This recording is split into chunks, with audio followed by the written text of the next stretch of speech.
Ladies and gentlemen, it's episode 132 of Off the Chest of Timothy Regal. Follow us on Twitter at OffTheChestTR. Follow me on Twitter at SCWPro444.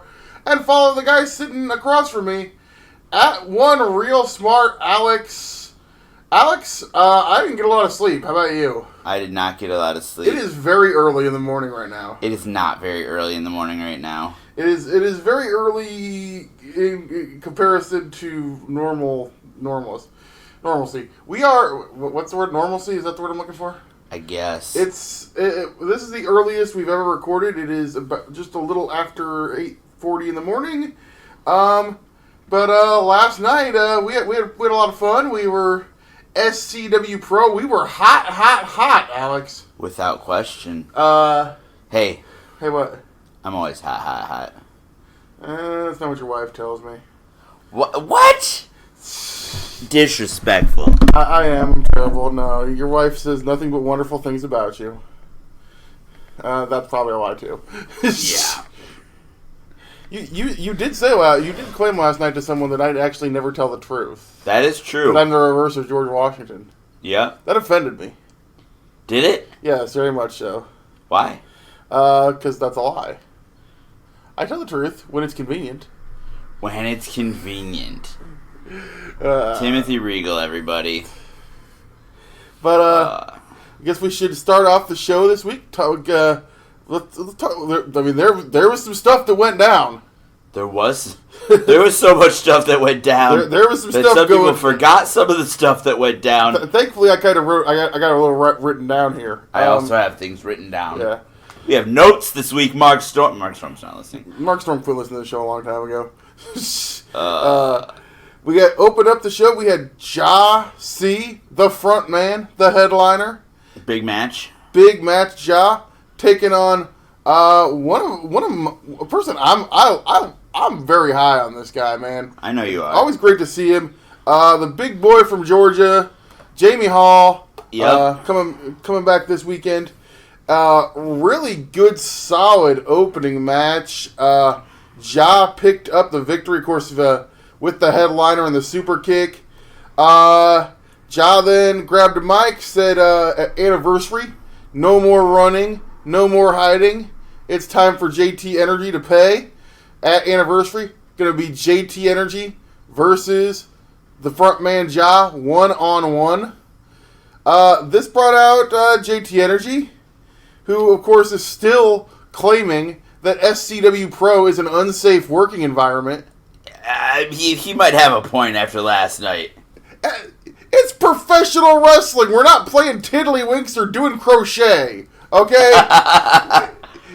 You claiming that professional wrestling is an unsafe working environment is like suing McDonald's because you got fat, okay? You know. You tried that?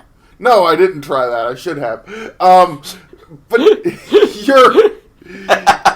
you're JT Energy. You're a professional wrestler. What the hell, man? Come on, unsafe working environment. This is ridiculous. And keep in mind, this is the guy who's swinging chairs at people.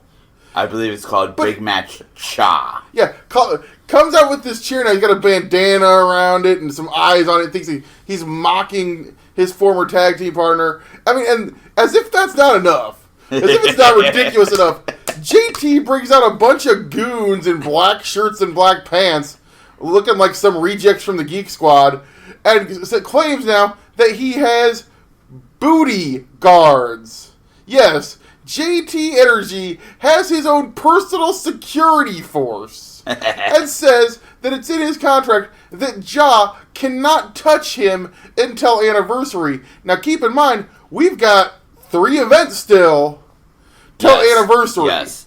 You know, this is going to just eat into the mind of the front man. Without question. This is ridiculous. I mean, and we'll get into, of course, JT makes Ja leave. Ja has to walk by the security guys with JT Energy, of course, egging him on the entire way. And then JT gets in the ring for his match. Okay, if it's an unsafe working environment, you're still wrestling. Come on. And, of course, taking on the former SCW heavyweight champion, Crotch. Yes. And, of course, here's the thing. These guys, I don't know what he's paying them, but they interfere in the match. Of course, during the match, he actually runs and hides behind the booty guards. Come on, JT. What the hell are you doing, man? And then these booty guards distract Crotch. Yep. And because of that, JT almost wins. Yep. JT has a little miscommunication with his booty guards, which, believe me, he was not happy about that. He screamed at them that if they messed up again, they're going to get fired. And Crotch pinned him with a roll-up. Yeah. Serves him right. This guy is a jerk, man. I just can't get over the fact that this guy's got personal security. Booty guards. Booty guards. Ridiculousness. That's what that is. Nothing but ridiculousness from JT Energy. Not terribly surprising. This guy. After that, we had Xander Killen. Yeah, go ahead. Well, should we... No. Was something else? No. Oh. We had Xander Killen versus JP Figure. Of course, Killen claiming that JP is the one, during that 5-way match a couple months ago, that threw Xander Killen into the stairs, re-injuring his knee. So, Xander's been out. This is what he returns here against JP. And Killen was absolutely vicious against JP. Of course, attacking Jared Thumb for no reason. For no reason. Then throwing JP's shoulder first into the stairs. Yeah. And this was kind of the story of this match. And then threw him shoulder first into the ring post as well at one point. JP, really favoring on that shoulder, couldn't lift Killen up for a Death Valley driver. Right. And because of that, JP almost wins the match. And then Killen kicks at his knee, hits the drop down, gets a victory. And then after the match, had a few choice words for Travis Titan. Claims that he still should be the champion, and on this night it wouldn't be the last time we saw Mr. Killen, but we'll get into that in a little bit. So next, Alex, I want to get your you can tell a story of what happened here. I don't really want to talk about it. Well, you introduced Infamy. Yes. And then announced that they were defending the tag team titles. Yes. Against Cornboy. Yep. So Cornboy comes to the ring. Yep. And you asked him who his tag team partner was. Yeah. And he advised you that his tag team partner was the Can of Corn. Can't do that. And then he got very mad and screamed at you a lot and chased you into a corner. Yes, he did. That boy ain't right, man. No. There is something. I mean, the people love him. He's entertaining. He's a unique individual, as I like to say. That is a very nice way to put it. He was not very happy when you told him that he could not have. Hey man, I don't make the rules. A Can of Corn as his tag team partner. Don't shoot the messenger, guys. I don't make the rules. Come on. But lucky for Cornboy, right? There was someone there to be his tag team partner. Right, someone who had beef with Infamy, somebody who is a former SCWPro Tag Team Champion himself. God damn it, we skipped the thing I was going to say. Well, we can go back to it after this. Yeah. But we had Latin Thunder. The Lucha Legend, Latin Thunder. Comes to the ring to, take the place of the Can of Corn. Latin Thunder takes the place of a Can of Corn. There's a headline I did not think I would ever say. Jesus. Professional wrestling, everybody. As I believe, what did my wife call this? Peak professional wrestling. Yes. And she was very amused by the fact that you were chased into a corner by Cornboy. Yeah, that was scary. See now for me that is an unsafe work environment. You get chased. I'm not there to wrestle. I'm not there to compete. I didn't sign a contract for any kind of physical contact. You get chased around a lot. I do. Okay, Cornboy, Mason Beck, Blair Onyx yells stuff at you in Russian. Yeah. It's, I don't think I deserve it. I think I'm a nice guy. Well, maybe. But, I will say, Cornboy and Latin Thunder, they worked pretty well. Yeah. Almost got the job done. Unfortunately, once again, that yappy little dog, Robin Steele, Latin Thunder was going to town, got distracted by Steele, and turned right into a spear from Roosman, and Infamy once again retains the tag team titles. These guys are building up a hell of a tag team title run. Yes, they are. And I don't know who's going to take those tag team titles away from them anytime soon. Hard to say. All right, what is it that we missed? What did I miss? The Hall of Fame announcement. Oh, yeah, well, I was kind of going to save that one, but we can talk about that. I was just going within the order of when it was announced on the show. Obviously, we already know that Nevin Knoxville was announced for the Hall of Fame. And last night, we announced the other inductee for the class of 2019. And it's a man who this is a no-brainer here. Right.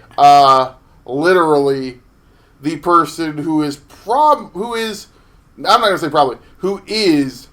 the most responsible for SCW Pro existing.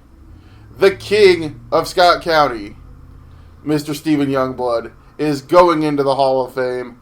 I cannot wait to see this. This is Black and Brave was cool. Danny Daniels was cool.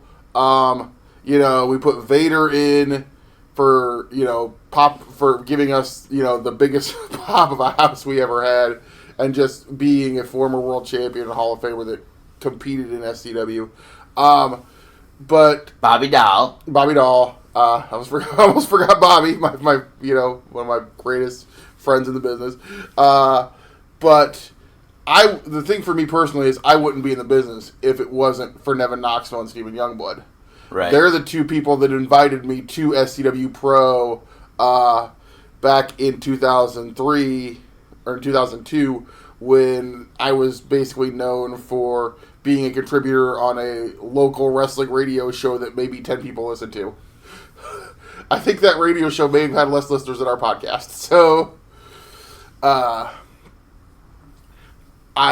cannot wait to see. This is going to be a very emotional, amazing Hall of Fame induction. That's one of the many reasons that you need to immediately go to scw-pro.com and get your tickets. VIP, I believe, still available, but is selling very fast.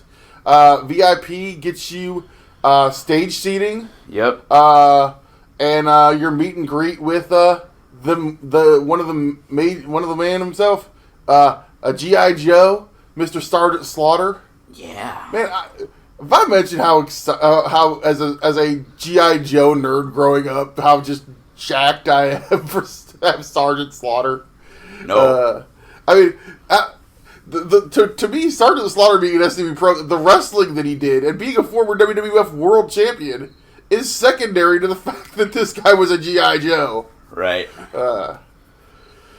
So Stephen Youngblood, the most deserving SCW Pro Hall of Famer of all time. This is the equivalent of when Bruno or Andre went into the WWE Hall of Fame for us. He's the founding father. Yeah, he is. Those are two of the main pillars of SCW Pro in Stephen Youngblood and Nevin Knoxville. So without question. After that, we contract signing. We put the table up in the ring, and Sean Morrow brought out Travis Titan and Joe Asa for the signing of the contract for the SCW title match at Anniversary. Yes. Both of these gentlemen had some very impassioned words for each other. Both of these men feel, this is basically a match to see both of these guys feel they are the best wrestler in SCW Pro. Well, yeah. And this is basically going to be the match to tell that story. Of course, Alex. What? I really was hoping that maybe this was going to be the exception, and maybe we were just going to sign the contracts and maybe say some words, and then both guys, agree to disagree, and just head out. But of course, that didn't happen. Have you not done one of these before? I mean, I was hoping maybe we were going to be the exception, but unfortunately, it wasn't to be on this night. Once again, shocker, a contract signing in the ring in professional wrestling went awry. Yeah, the Infamy boys showed up. Well, first, Titan jumped over the table. Yep, he sure did. Literally dove over the table to attack Joe Asa. This brings out the boys in Infamy, and unfortunately, in a 3-on-1 situation, Travis Titan was unfortunately taken down, and then given a table, given a power bomb that looked pretty familiar. No. Well, they did the springboard into the power bomb. That was cool. Yeah, that was pretty cool. But essentially, a 3-person power bomb from Infamy. Gee, wonder where they learned to do that. You think he taught them that? I'm sure they watched some video. I'm sure there's some source material at the Black and Brave Gymnasium that you can probably view. You think he said, "Hey guys, here's how you do a 3-person power bomb"? You never know. They came over and taught it. Maybe him and Roman. Maybe Roman was there one day. Maybe they taught him. I don't know. You know what I say to that? What? Ooh-ah. Ooh-ah? We can't talk about the third guy that's in it. We'll talk about him. We'll talk about him in a little bit. Yeah, I was going to say. But unfortunately, there's some major news to talk about that third guy. Right. But after intermission, we came back. We had Alex Taylor making his SCW Pro return. Of course, Taylor, graduate of class... We had a little discussion, and Taylor had to correct us in the ring that he was a part of Class 2. Corrected you. Yeah, I said Class... I was right. You were right. I said Class 3. We've had a lot of classes. I get a little confused sometimes. And see, that's funny, because, I can tell you pretty much anybody from classes, 1 through 9, I can tell you what class they came from. And then after 9, I have no fucking clue. We need to talk to the boss sometime and sit down and actually write this down in a notebook so we can remember. But Alex Taylor, it doesn't really matter. Alex Taylor, a guy all the way back in Class 2 with the Black and Brave, of course, wrestles heavily in the Tennessee and Georgia area. But he's a little lighter up north. I've seen Wow. I'm kidding. There's a lot. It was a joke because you said he wrestled heavily in the South, so I said he wrestles a little lighter up north. Yeah, but wrestles a lot. Very heavily, wrestles a lot in the Tennessee area. Next Generation Wrestling, I know, is a mainstay for him. He's been our buddy Doug Ritter catches him down there a lot. But every time I see Taylor, man, this guy just looks like he's getting in better shape every single time that he makes it up here to SCW Pro. Yeah. This is a kid that's put together, spends a lot of time in the gym, spends a lot of time training, and he tried to climb the mountain. That is Mason Beck. Once again, question. Mason Beck chased you around. Kind of. I offered him a handshake. You see that? I've always wondered, why don't you just get out of the ring? I'm supposed to stay in the ring until both competitors come out. That is in my job description. I try to do my job. If it means Mason Beck may eviscerate you, I would get out of the ring. Well, I just like to do my job, man. Oh, boy. And, man, Alex Taylor, he fought from underneath, but, as I said, that's a tough mountain to climb, and unfortunately for him, Beck bomb, spike, 1, 2, 3... Mason Beck picked up a victory. But, like I said, man, Taylor, kid got a lot of heart. Got nothing but love for him. So, if you ever get a chance, definitely check it. That's a name, I think, as independent wrestling, as the paradigm continues to shift, that's a name I think you could see a whole lot more of in the next few months into 2020. Without question. Then we had women's action. Yeah. Izzy B. Did you buy an Izzy B bow, Alex? No, I didn't bring... I only brought enough cash to cover my alcohol bill for the night. I was hoping that you would... that's something we need to do. You need to buy an Izzy B bow and wear it to ring announce her when she comes to the ring. I will not. I tried to get our boy Drew Jackson to buy an Izzy B bow and wear. He should have bought one for his lady friend. Yeah. Silence your phone, Regal. Yeah, I know. Silence your phone, Regal! But, Izzy B taking on my good friend, Miss Blair Onyx. How is she your good friend? She's me and her, we talk, we're friends. She likes me. She doesn't like you. Actually, I think in Russian she apologized for all the mean things she said about her. I guarantee, I don't speak Russian, but the way she was talking, I guarantee that was not the case. Margaret speaks a little Russian. Well, you're always rushing around doing whatever she tells you, so. Wow. At least I'm Russian somewhere, unlike you, who's never Russianed anywhere. Yeah, I take my time. But anyway, tried to get you rushed into the car to help pick up the pizza, and that didn't go so well. Well, let's not talk about that.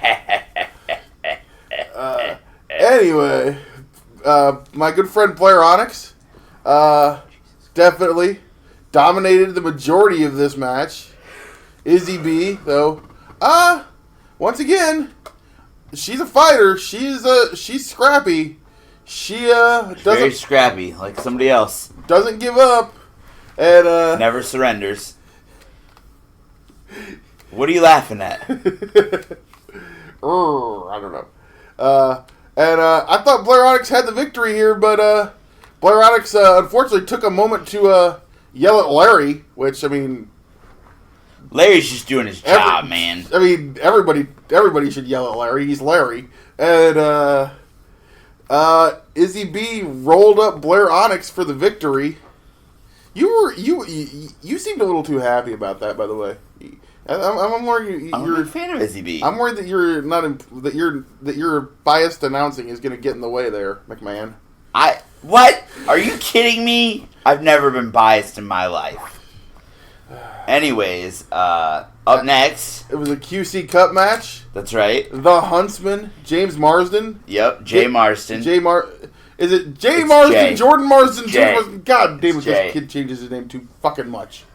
Okay. Now it's Jay. It's staying Jay. Jay Marsden. Okay, got it. Jay. Taking on the End Seeker, Dante Leone. Really, we've James Marsden, Jay Marsden. God, always he seems like he's that proverbial guy that's just one win away. Yeah. Like, he's always there. He works hard. He's obviously he's working hard. Looking good. Yeah.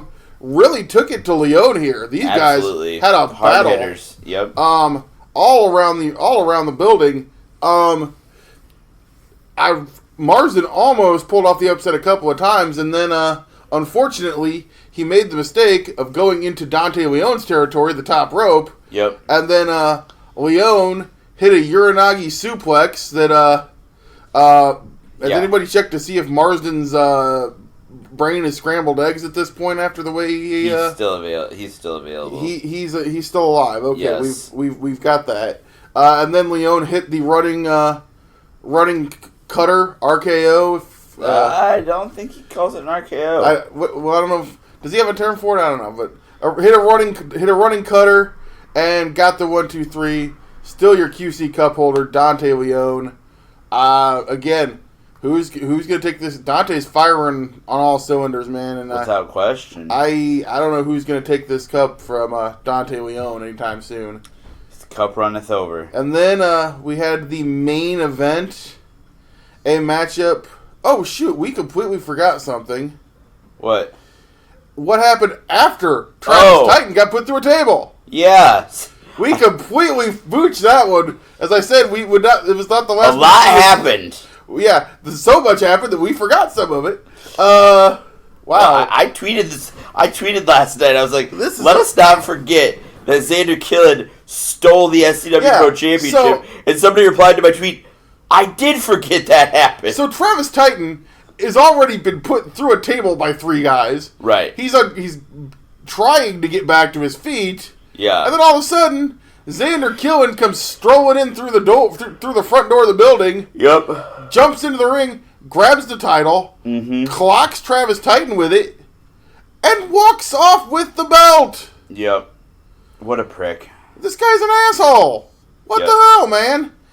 Just because you're obviously he's obsessed with it since he lost the title to Titan. He's butthurt because he got injured and missed out on getting another rematch. Keep in mind, this guy had a rematch. He had a TLC match the last time we were at the Rust Belt. That's true. So this is he's had chances to win the belt back. He hasn't done it. Then he got injured, which, hey, man, it sucks. It's life. It happens. You get injured as a pro wrestler. Okay, now you're going to come back in after a champion's already been put through a table and hit him in the face with a title belt? I mean, come on, dude. Really? Come on, dude. You walk out. You stole the title. Sean Morrow still... We've got no official wording on that yet. I've been told that the legal team is trying to get a hold of Killen. Yeah, Killen walked out the front door and apparently, according to a few fans, jumped in a car with the title belt and took off.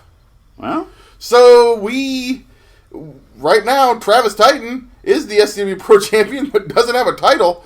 I mean, we are going to be one of the reasons we're recording on Saturday morning because Alex McCarthy today has to go down to Alternating Currents. I get to go down to Alternating Currents and watch some free wrestling.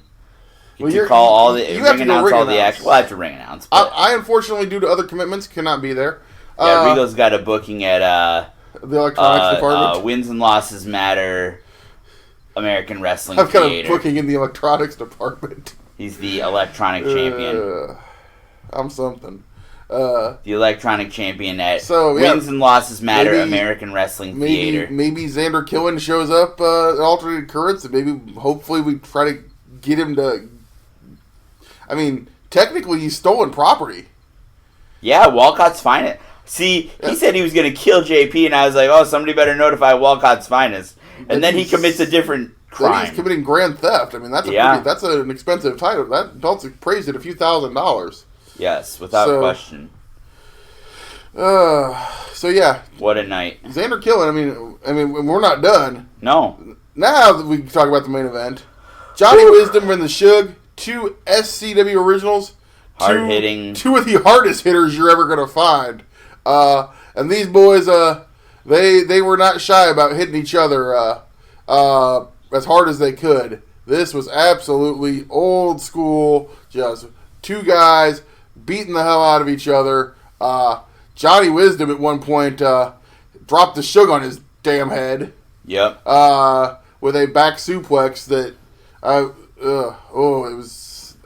You worry when I said I turned to you and said, "What the hell is this? SCW Hot Hot head drops?"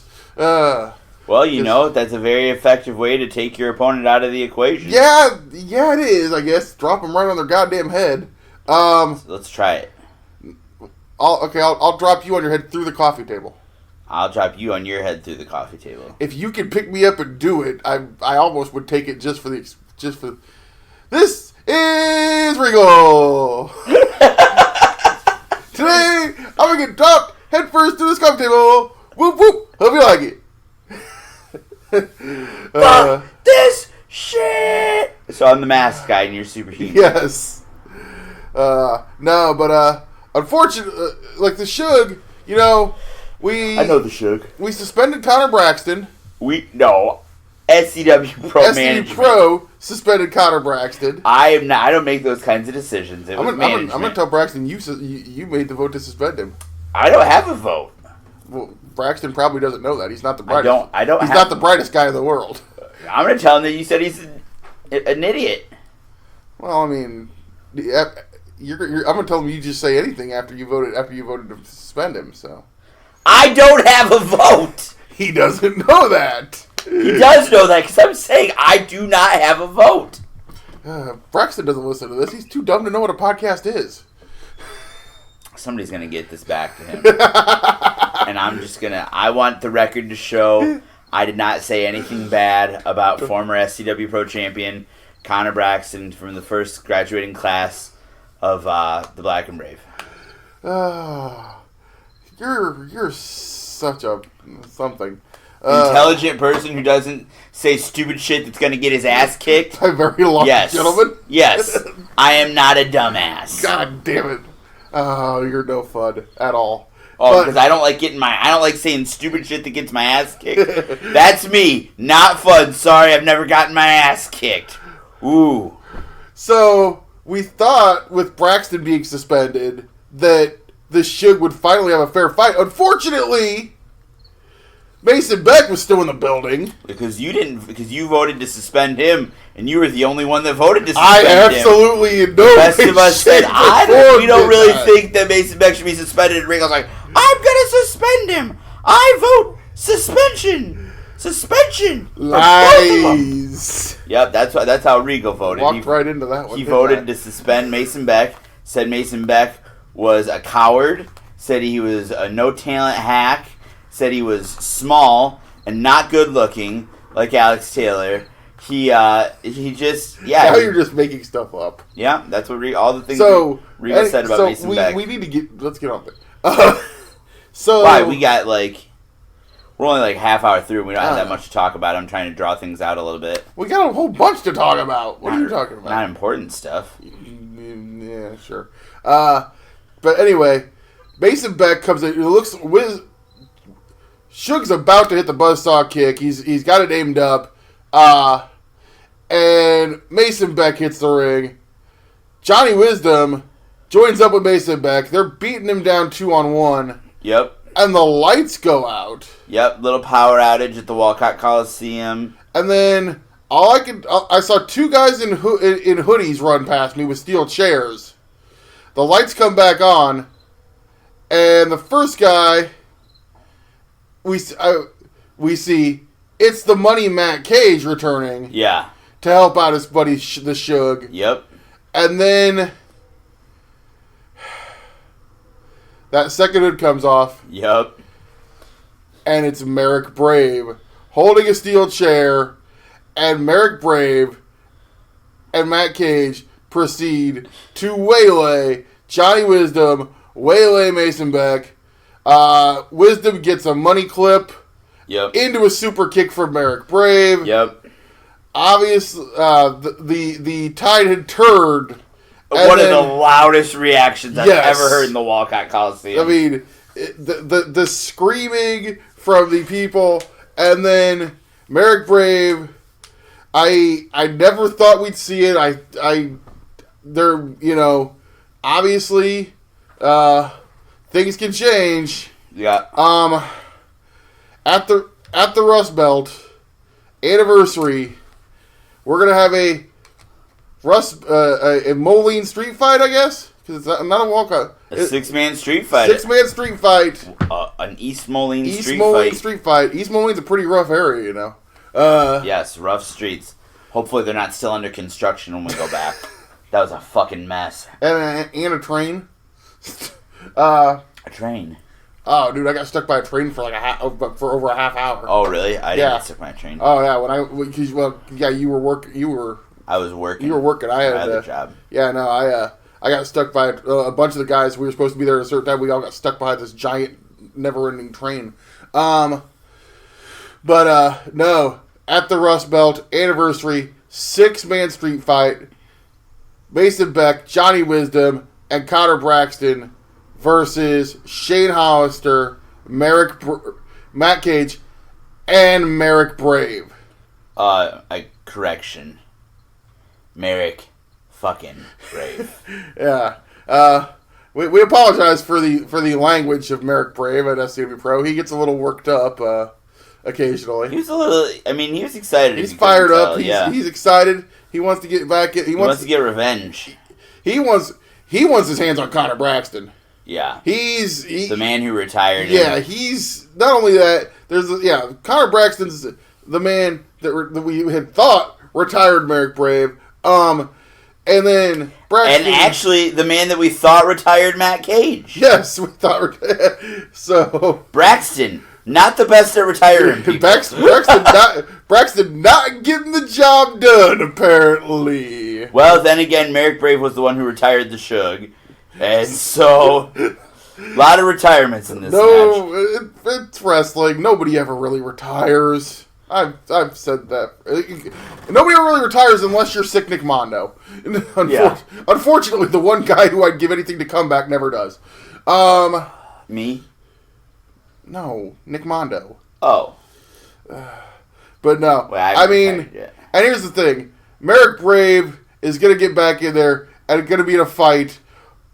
If that doesn't make you want to go and buy a ticket for SCWPro Anniversary... If you're listening to this and you haven't bought a fucking ticket yet, what are you doing? Get yourself to scw-pro.com and buy a goddamn ticket.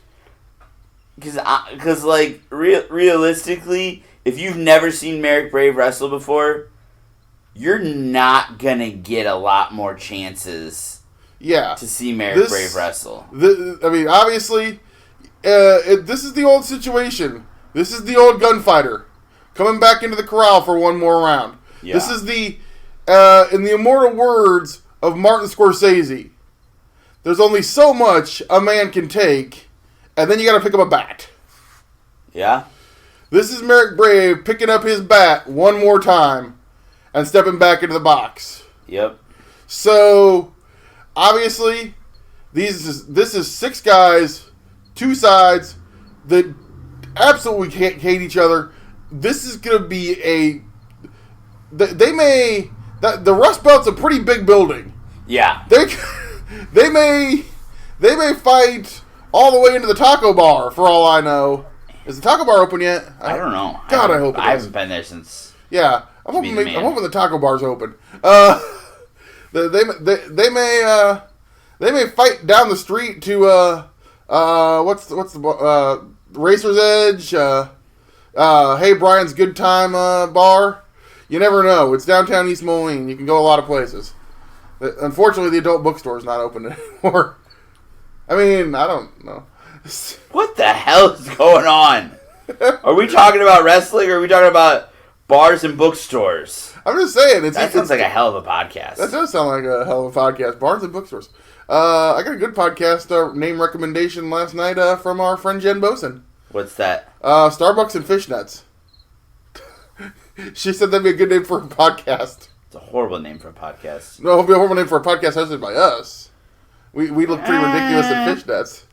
I'm not a big fan of Starbucks. I'm a big fan of Starbucks, but I look ridiculous in fishnets. But, yeah, anyway. Only one way to find out. Let's not. Hashtag Regal tries fishnets. Hashtag Regal. Let's get it trending. Hashtag not gonna happen. But, yeah. SCW Anniversary, this is shaping up to be one of our biggest cards ever. And you need to get your butt over to the website, buy your VIP, buy a ticket.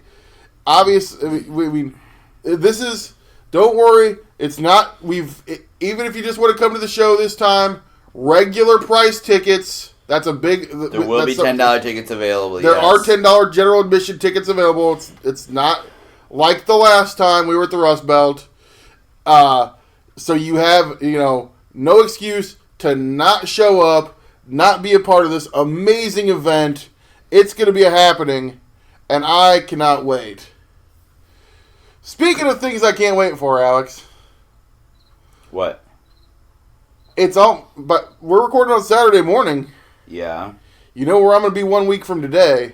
Oh, shit, we have to do an all-out preview today? It's going to be all out, baby. Oh, God. I'm excited. In just a few days I'm going up early. I'm going up on Wednesday. Gonna go hang out in Chicago, in the Chicagoland area with my boy Doug Ritter. Hey, you always make a joke that me and Doug like to get to the town early. Yeah. We're getting to the town on Wednesday. Does nothing start till Thursday? Nothing starts till Thursday. Well, Thursday afternoon, but we're gonna hang out. Probably hang out at the hotel. They got a nice pool. They got a gym. I'm gonna go work out. I'll probably go work out Thursday morning. What? Nobody's there yet, so I'll probably go work out Thursday morning. The hotel's got a really nice gym. Do you even know a guy named Jim? Obviously, I do. You know who's going to be at Starrcast? Who? DDP. Are you going to go do the DDPY live? Unfortunately, no, because it's $80. Oh. I wish if it was cheaper, I probably would. I know somebody that is. Yes, so do I. Our boy the Sensei. Yep, the world's greatest martial arts master. Sensei Bach. Alright, Regal, why don't you, in painstaking detail, go through everything you're going to do at Starrcast? Obviously, Starrcast kicking off on Thursday. I'm going to be meeting a bunch of people. Let me pull up my list here. Do that. I do got a list. So here's the people that I am currently scheduled to meet. Thursday, I got Hangman Page, Woo. Darby Allin, Woo. Jimmy Havoc. Woo. Friday, Mance Warner, Orange Cassidy, Nick Gage, and Effie. Yeah. And then Saturday, Jimmy the Mouth of the South Heart. What? And some guy named CM Punk. Philip Brooks. Yeah. Dude, you do realize, let's run let me run this. Darby Allin, Jimmy Havoc, Mance Warner, Orange Cassidy, and Effie, and Nick Gage. God damn. It's like the fucking All-Star fucking Outlaw Macho bullshit team. Why is Effie part of the Outlaw Macho bullshit team? I mean, I'm sure if Jim hasn't bitched about Effie yet, but I'm sure if he saw him, he'd probably fucking bitch. Is Jimmy a homophobe? No. I'm sure he'd find something. He works with... He worked with the fucking... The Pockets guy, and the fucking Dick guy, and the fucking deathmatch bullshit guy, and that fucking pasty fucking Jimmy Havoc. You know what match I want to book? What? Jim Cornette versus the Invisible Man. Oh God, I love it. But no, obviously, I am gonna be at Starrcast. There's a lot of Q&As I'm looking forward to. Obviously, thing I'm probably most looking forward to for Starrcast is gonna be CM Punk. They're gonna have CM Punk on stage. So here's the thing. Obviously on this show, I've been very outspoken. That I feel that Punk, I'm interested to see what he's going to have to say. I'm going to hear the man out. Obviously, it's been a few years. Maybe he's changed his mind. Maybe some of his opinions have changed. My question to CM Punk is this. You were so passionate when I first, and this is where I think it's personal a little bit. He was so passionate when I first met him. He was so, into wrestling and into what the business should be. And honestly, I think part of my fandom, because I found indie wrestling and right away found CM Punk. Yeah. A lot of my fandom was shaped because of Punk. Sure. And I think it's a little personal when he just kind of took his ball, went home, and then started burying pro wrestling. Yeah. So I really want to hear what Punk has to say here. He's going to be on stage with JR, so that should be very interesting. It's going to be really, really, really interesting to hear what he has to say. Obviously, there's undesirable to undeniable with Tony Schiavone going to sit down with Cody Rhodes, so I'm looking forward to that. Dean Malenko. There's a Women of AEW panel I'm looking forward to. Wow. I forgot one meet and greet. One more meet and greet I got. What? Luchasaurus and Jungle Boy. Oh, nice. Really excited to meet. I've met Luchasaurus before at Revolver. Never met Jungle Boy. Obviously, I'm a big fan of his. I was a big fan of his dad, so we'll hopefully get to look forward to that. Lifestyles of the Rich and Famous with Maxwell Jacob Friedman, Alex. I mean, that's going to be... I don't know what that's going to be, but it's probably going to be entertaining as hell. Sure. Did you see MJF's Tough Enough audition tape? Yes, I did. Oh, my God. He basically cut the same promo he's been cutting. Yeah, his like, tan does look like shit in that video. Yeah, he looks... He obviously has hit the gym a lot in the last couple of years. Yeah. Yeah, because he's definitely more physically looks a little better than he did that video. But it's like, good Lord, then you realize, oh wait, it was WWE. Could you imagine? It would have been ruined. I think they would have known what to do with him, actually. Then again, I thought that about Mike Bennett, because I thought he was a throwback character that was, pretty straightforward. And they messed it up. We got Joey Janela and Game Changer Wrestling going to do a live panel called Secrets of Spring Break. Oh, I want to hear the story of Virgil. Yeah. Where BTE Mailbag Live, Starrcast Karaoke, and then of course, and we'll get into this in a little bit. So as of right now, still slated. As long as he can travel, Moxley said he's still going to be at Starrcast, so because he's got meet and greets, and he's going to be on stage on Friday night. Yeah. So there's that. So there's that to look forward to. Obviously, I went last year. I'm looking forward to it again. It's fun to go up there and be around people that love pro wrestling for 4 days. Sure. It's going to be a lot of fun. I'll be posting a lot of pictures, so keep your eyes on the social media. But there are some shows, Alex, some wrestling shows to talk about. Yes. I know one that you were talking about at one point possibly, but are you still potentially coming up, or have you decided? Or? I haven't decided. Last year we stayed at Starrcast all the time. This year we are going out for a show because this is going to be a unique event on Friday, starting at 11 p.m. from the Grand Sports Arena in Hoffman Estates. It's literally just a couple blocks from the Sears Center where All Out's going to take place. Game Changer Wrestling co-promoting with Black Label Pro to present 2 Cups Stuffed. This is an absolutely insane, loaded lineup. Everything on this is just gonna blow shit out of the water. Starting off right away, the feud of the year, I think, in independent wrestling. Are you taking a nap? No. Shh. Alex is laying on his couch, and I thought his eyes were closed. They are. Gary J versus the Warhorse. Alex, we saw this at Black Label Pro. We've watched it on IWTV. These guys, I think these two enjoy just beating the living shit out of each other. I would enjoy beating the living shit out of you, so I relate.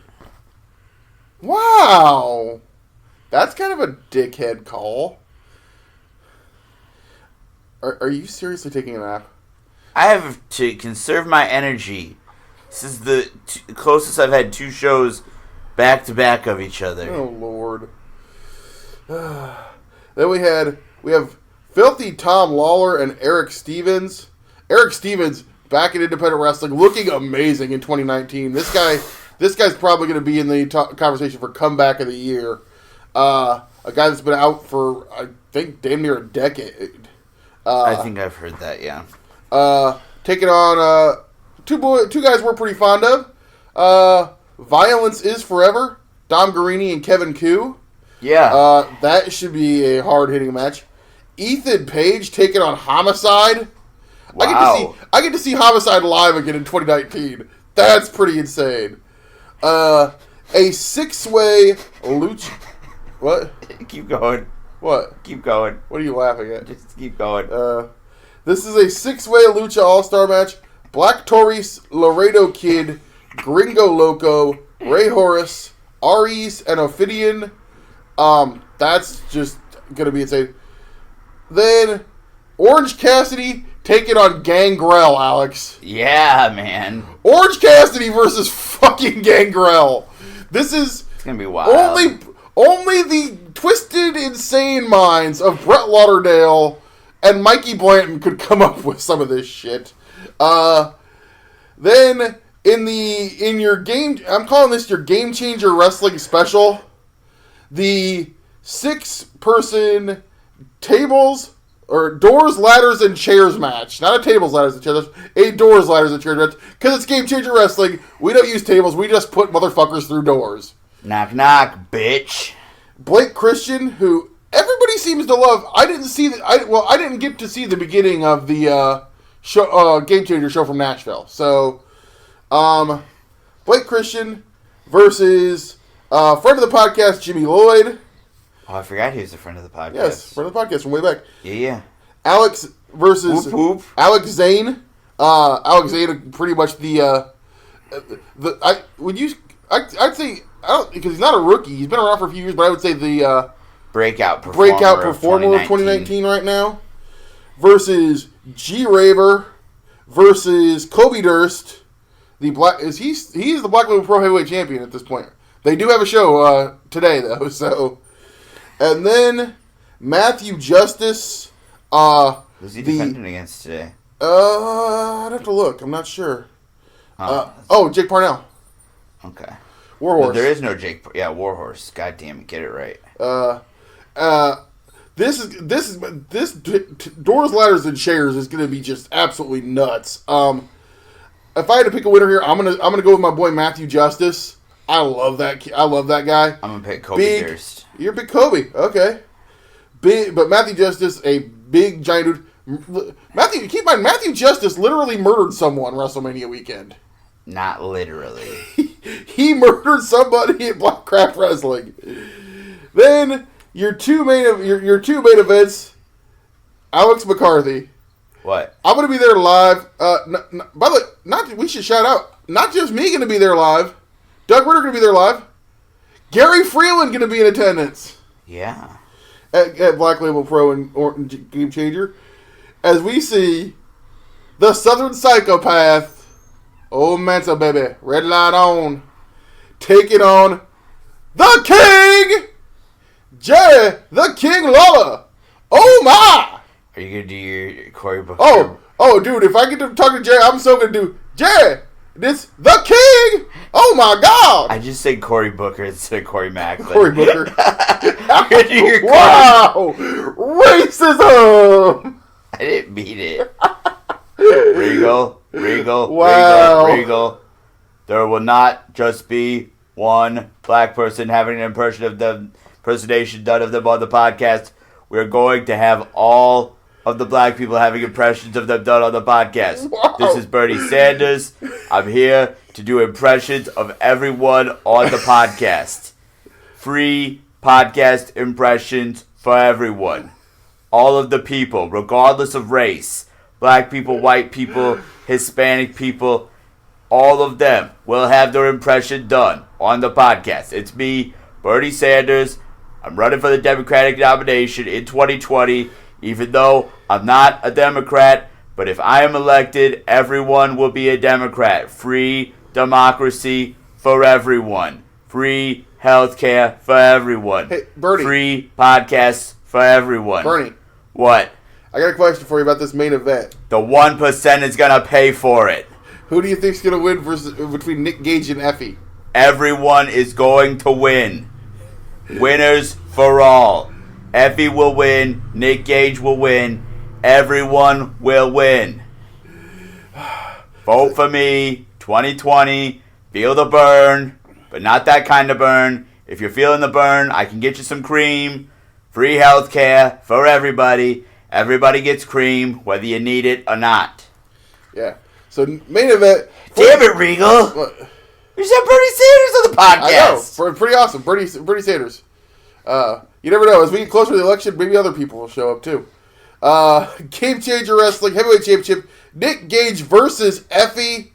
I finally get to see a live Nick Gage match. So, you could have had Nick Gage wrestle JoJo the Gorilla Boy, and I probably would have. What if it would have been Nick Gage versus Frank the Clown? Oh God, please! That would have made me the happiest human being on the face of the planet. I think it'll happen on NXT before the year's over. Oh God, I hope. Nick Gage on NXT. Jesus, Lord name. No, this show is going to be so much fun. Triple H is MDK all day, every day? I don't know, but this is going to be so much fun. It's late night. Obviously, living to that game changer, Black Label spirit.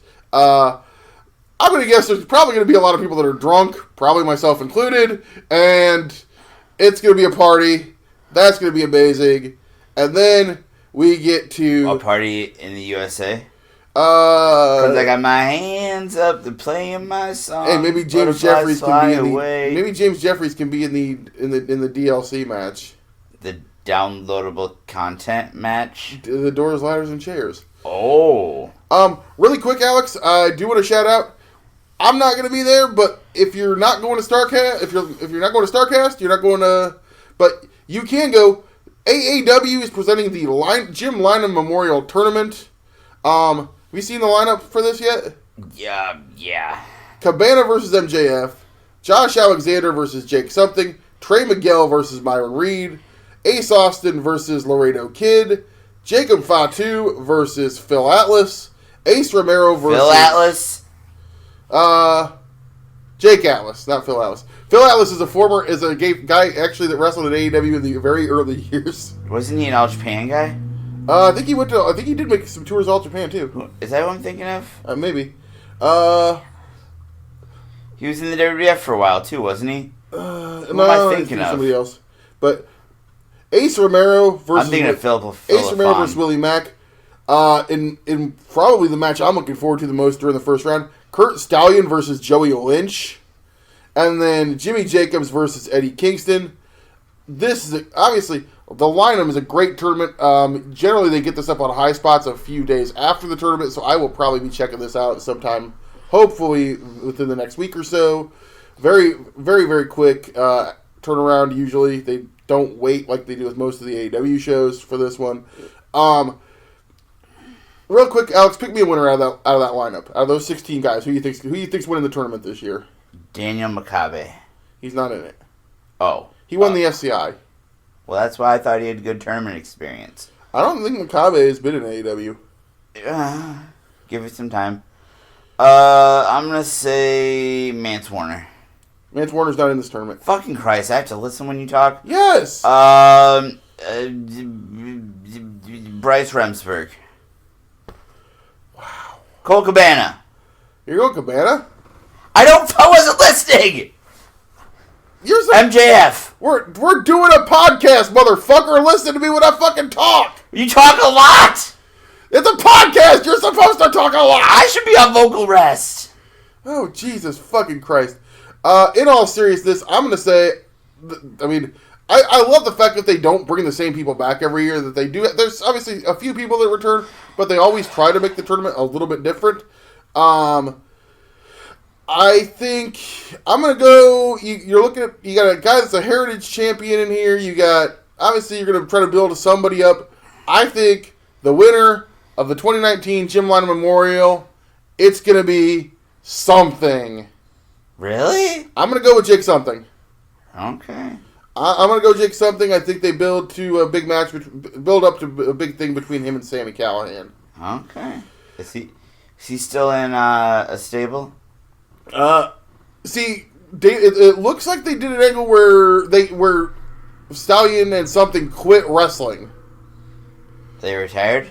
No, they quit wrestling without the E. I'm almost assuming with David Starr living in England that he's not going to be a regular competitor in AEW anymore. So I think that's why they shot that angle. I think wrestling without the E, I think essentially does not exist anymore. But Alex, we got one more show to talk about really quick. And I would like to get some input from you on this one if you could. I think Zack Sabre Jr. is going to win. No, we're not talking about Royal Quest. Even though we're not talking about Royal Quest or Takeover or NXT Takeover because there's just so much shit going on. But the main event of the weekend, of course, AEW NXT UK. I mean, that's going to be a pretty good show, but the main event of the weekend. NXT UK? No. AEW All Elite Wrestling presents All Out from the Sears Center. We return... 1 year after All In. I didn't know Regal worked for AEW. I was there. Okay, so I am returning. We returned. Now, so far, I don't think we're going to maybe get someone. There might be one more thing added because there is a couple guys that don't have a match yet. But so far we have, of course, kicking it off at 6 o'clock with the buy-in special. So far announced for that. This match just got announced. I'm looking forward to this one. Private Party, Isaiah Cassidy and Mark Queen versus Angelico and Jack Evans. A fun match. That should be a fun match to kick the event off. I think fun, up-tempo, really fun. A 21-woman casino battle royal on the buy-in. The winner of that moves into the spot in the four-way for the inaugural AEW Women's World Championship. So far announced for this, Dr. Britt Baker, Ivelisse, Jazz, Sadie Gibbs, Penelope Ford, Nyla Rose, what's Roddy's daughter's name? Teal Piper. Teal Piper, the daughter of Roddy Piper, are going to be in this. With her being announced, Nyla's got to win this, right? Could be. I'm gonna go with the native beast Nyla Rose to win this match. Then another match they just announced: Riho taking on Hikaru Shida. I like both of these young ladies. This should be an amazing Joshi match. I know Hikaru has said she's moving to the United States in October, so wow. She's going to be week to week. Then we have a triple threat match: Darby Allin versus Joey Janela versus Jimmy Havoc. This is the Jim Cornette's heads going to fucking explode match. So, I'm sorry, what is it? Huh? What's the match? Darby Allin versus Joey Janela versus Jimmy Havoc. Alright, sorry. The Shug just posted the picture of him, Merrick Brave, and Matt Cage on his Facebook, and some idiot comments, "Is that New Jack?"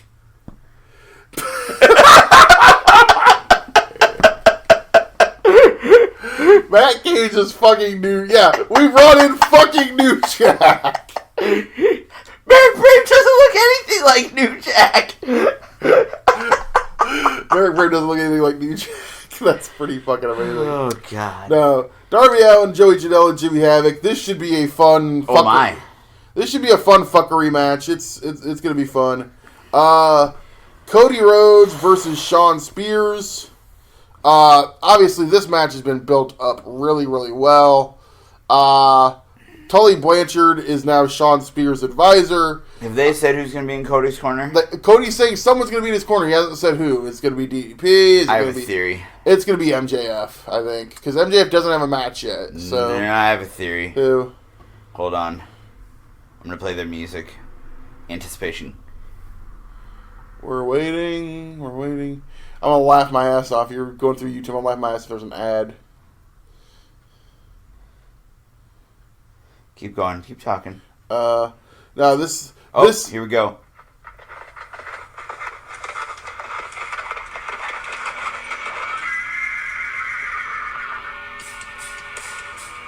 You think it's going to be Arn? I think it's going to be Arn.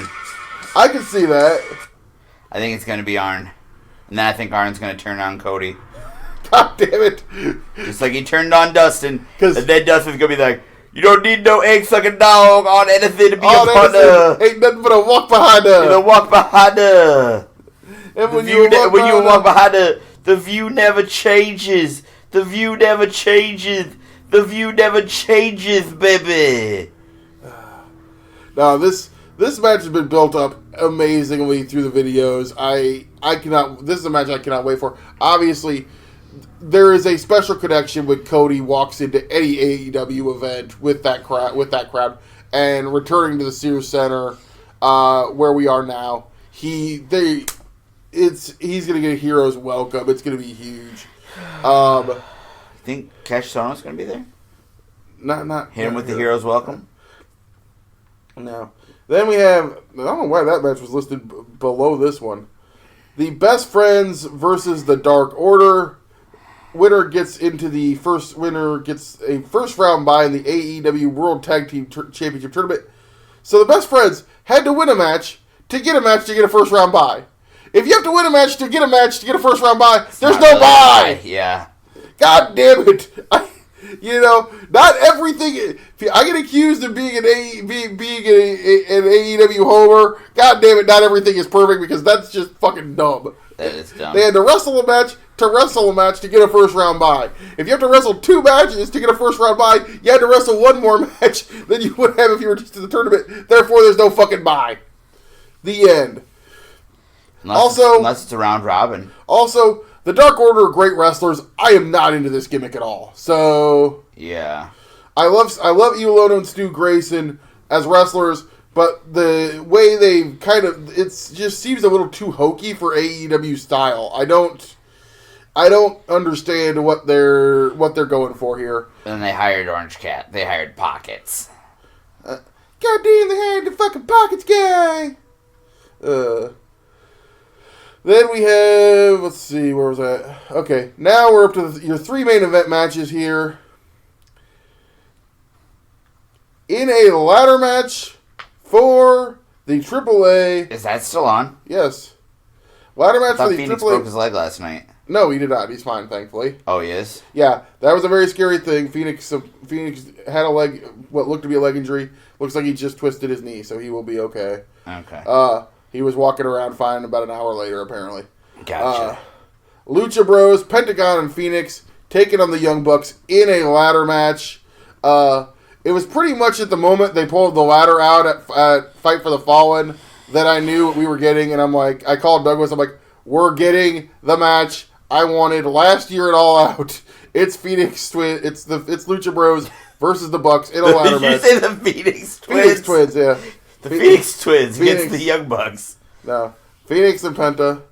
That's an old SCW tag team, isn't it? Yes, it is. Phoenix Twins? Yes, it is. Hey, if we could have that back in the day, that would have been a pretty good match. But not. Do they still wrestle? Unfortunately, no. Oh. They're stand-up comics now, actually. As twins? Yes. The twin stand-up comics? Yes. Lucha Bros versus... I mean, this is a match... I mean... I can't wait. It's a dream match. Lucha Bros and Young Bucks with ladders. It's going to be insane. Then, obviously, the biggest story that's come out, and I'm glad we recorded this today, because if we'd recorded, if you hadn't worked yesterday, I was going to say we should just record before the show, and then we wouldn't have had the news. We wouldn't have had a lot of fucking news. Yeah. Because all you were worried about was All Out. Well, we were worried when we were going to record the show. But, it was scheduled to be Kenny Omega versus Jon Moxley. Unfortunately, the news started to trickle out starting last weekend because he was working Northeast Wrestling, worked a match with Penta, and then had his other matches changed to tag matches where Moxley didn't do much and was wearing obviously taped up with an elbow pad. Unfortunately, went to his doctor Monday.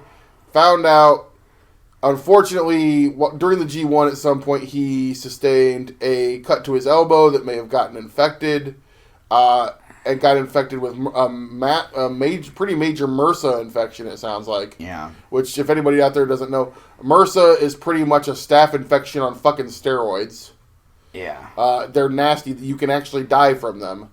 They have to go in and take out a sack out of your elbow and take a giant chunk of your elbow out. Yeah. So unfortunately, I should have saved Bernie for this segment. Yeah. Unfortunately, because he could talk. Wow. No. He talk about his free healthcare. Yeah. Unfortunately, in this case, well, I'm pretty sure Tony Khan's got a pretty good healthcare plan. Thankfully. Unfortunately, because of this injury, Moxley... Yeah, make him pay for it and fucking self. Unfortunately, Moxley has to pull out of the match. The replacement is Arn Anderson. Dear God, no. I love Arn, but I don't think anybody would want to see that in 2019. Arn's starting to finally show his age, so... But AEW... I mean, Moxley makes the announcement, and I'm of course we were at the Coliseum by this point. I was texting with Gary, and just saying what are they going to do? Who are they going to get? We were thinking maybe see if he can work a deal with Impact. Maybe get Brian Cage. Maybe get Austin Aries, was your highest profile free agent. Maybe try to work a deal and get Okada to come over. And then they make the official announcement. The issues whatever the issue was, it's cleared up. Pac versus Kenny Omega. This announcement literally came like Moxley tweets, then Cody tweets and says, "Stay tuned." And within it was like 10 minutes. Between 10 to 15 minutes later, after Moxley makes the first official announcement, AEW announces Pac versus Kenny Omega. I mean, holy shit. This company you roll with the punches, injuries happen. Yeah. And they just said, okay, we're just going to pivot to this. And nobody's complaining about it. Nobody out there is bitching. Nobody's upset that we're not getting Moxley. This is a win-win for AEW. You get Pac versus Kenny Omega in a dream matchup that's never happened before.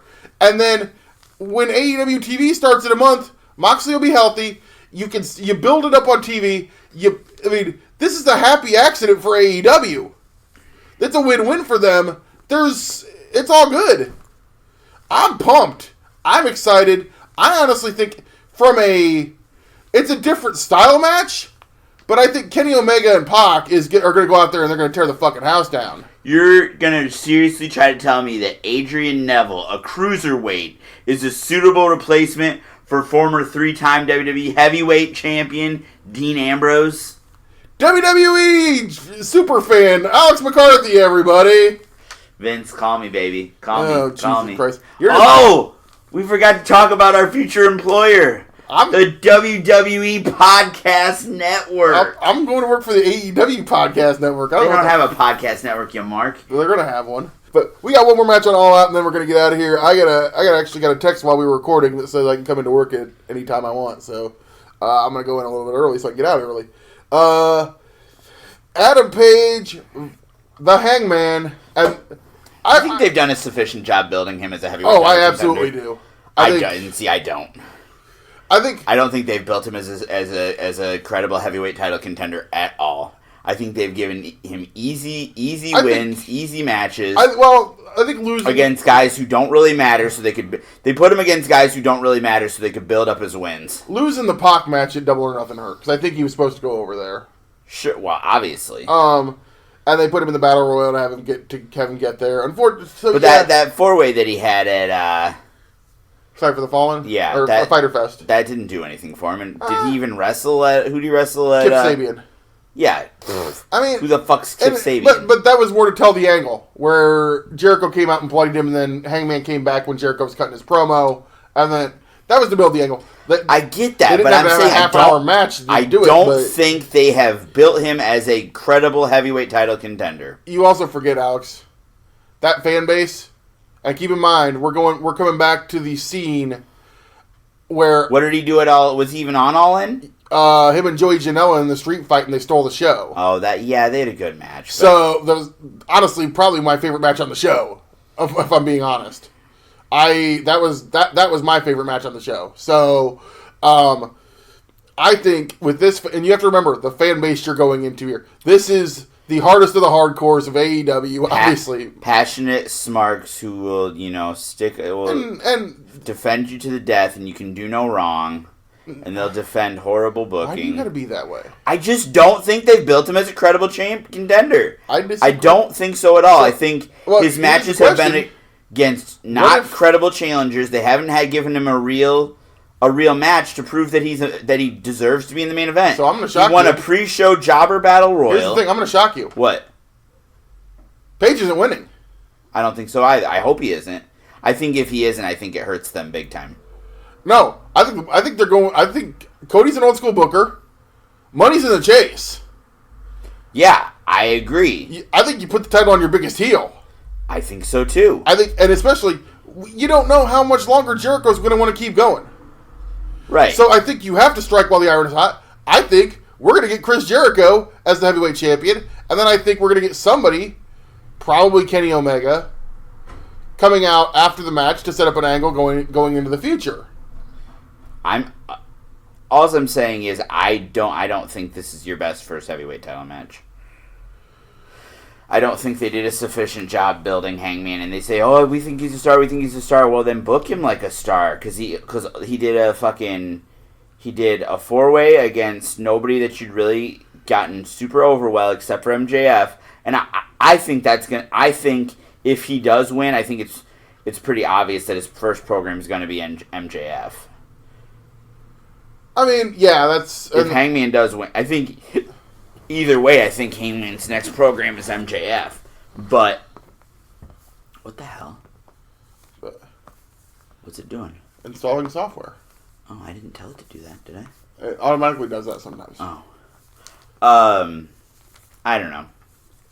I mean, obviously, either way, I'm excited for this show. I think there's the floor on this show is good. The ceiling is incredible.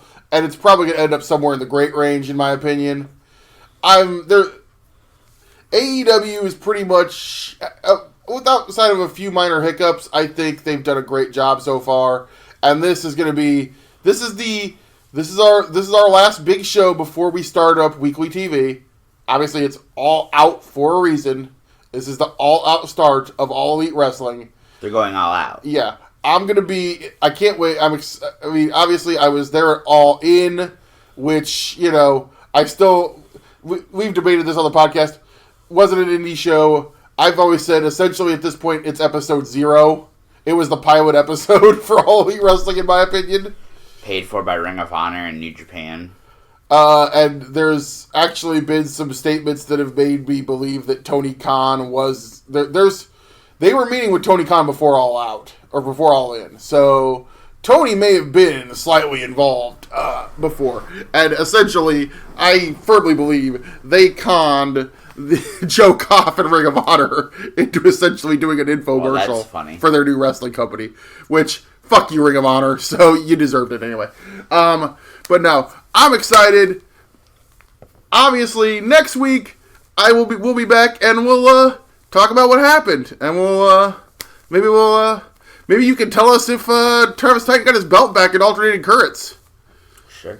You never know. Merrick Brave might jump in the ring and super kick somebody again. I'm really kind of bummed I'm not going. It's alternating currents? Yeah. It's a lot of fun.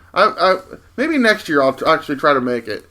But anyway, we gotta get out of here. I gotta go to work. Alex has to go get ready to go ring announce some SCWPro action. You should go. It's free. Unfortunately, this is going to come out after the show, and you won't be able to hear that. So, if you didn't come, too bad. We'll see you next year. Where you can come. We'll see you September 6th. You can come to September 6th at the Rust Belt. No. Or not the Rust Belt. We're going to be in Moline. It's close. Beer Stew. At the Beer Stew. You can come to 3XW in Des Moines on September 6th, where I will be. And then on September 7th... Mm-hmm.